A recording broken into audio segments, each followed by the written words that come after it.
Let's talk about dynamic array as member variable in a class and the related concept, which is destructor.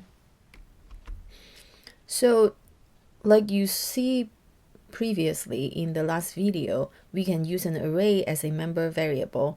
And so the same for dynamic array. You can use a dynamic array of any class or other data types as a member variable.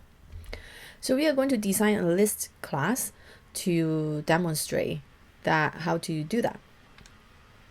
And it will be a three-part video for this list class. So you will see intermediate steps, how we get to the final class definition that that works perfectly. We want this list class to hold a list of integers. We don't know how big the list will be until we call the constructor to create the object, and then we will keep track of how many elements there are in the list. So like you can see already, we are going to have three private member variables. So the first one will be the dynamic array. So we just need to declare a pointer for now and waiting to create the dynamic array when the constructor is being called. And then the second member variable is the number of elements that's currently in the list. When we call the constructor, we will specify or we can specify the maximum size, which means how big the dynamic array will hold, how many elements. Potentially we could keep changing the size of the element to fit how many elements there are, but we are not going to do it that way, and so we just keep it simple. So when we declare the object, we'll already decide, okay, this is a list that can only hold less than 10 members, and that's all. So to work with dynamic array, if you remember from a few modules back, we need two things needs to be done. One is that the pointer, when we really want to use the array down, we have to use the new keyword and then declare an array of a certain size. So in this case, we will use max size. That's what we decided to implement. And so to call this line of code is pretty obvious, it's in the constructor. But what about when we delete the array elements to basically release the memory that we allocated for this dynamic array? So we would actually implement something called destructor. What is a destructor? So it's a function, a member function, that will be called automatically when an object goes out of scope. So when we don't need that object anymore, it will automatically call the destructor to release that memory. But we have to write the destructor so that it knows basically how to clean up for the class.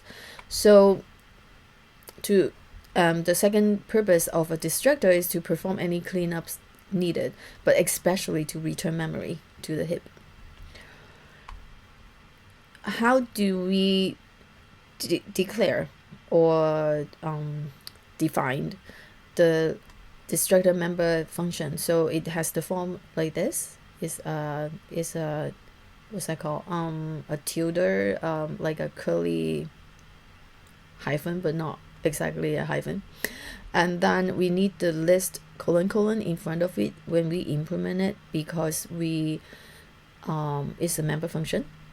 And then we just put the line of code delete brackets and then elements in the destructor member function.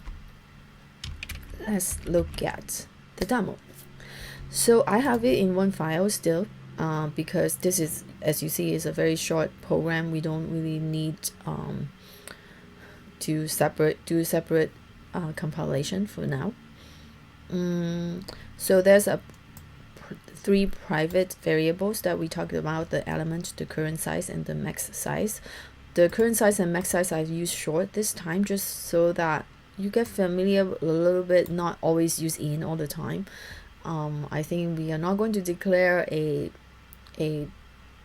list that has more than the maximum amount or the maximum number that can be represented by a short. We have the constructor, the default constructor, which you can see the implementation. There will be just nothing in it. We don't have a max, the max size is 0, and the element, we will have it point to null so that it's not dingling. And then we will have another constructor that will accept an integer to specify the maximum length, like we talked about. And so we use this notation again using a colon and then the name of the variable and then the value that we want to initiate it with. And then we set the current size separately, which actually we could also do another one here, but we didn't, which is fine. Element equals to new int and the maximum number as the size of the dynamic array. So the last one is a destructor. So right now the list is very simple.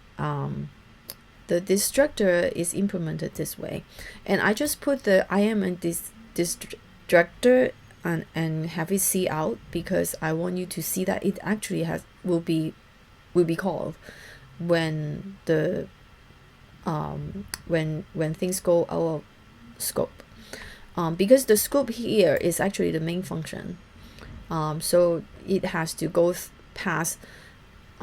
We basically just call the instructor and then we end the program, and so it will be called automatically. Let's look at when we run it.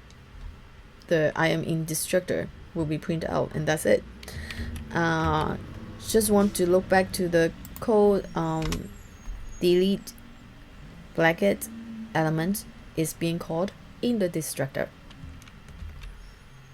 So to recap, we have demonstrated to you how to have a dynamic array as a member variable, and then how to use a destructor to manage the memory that the dynamic array has used. So we will continue to talk about how to make a dynamic array work as a member variable in the next video as well. See you soon.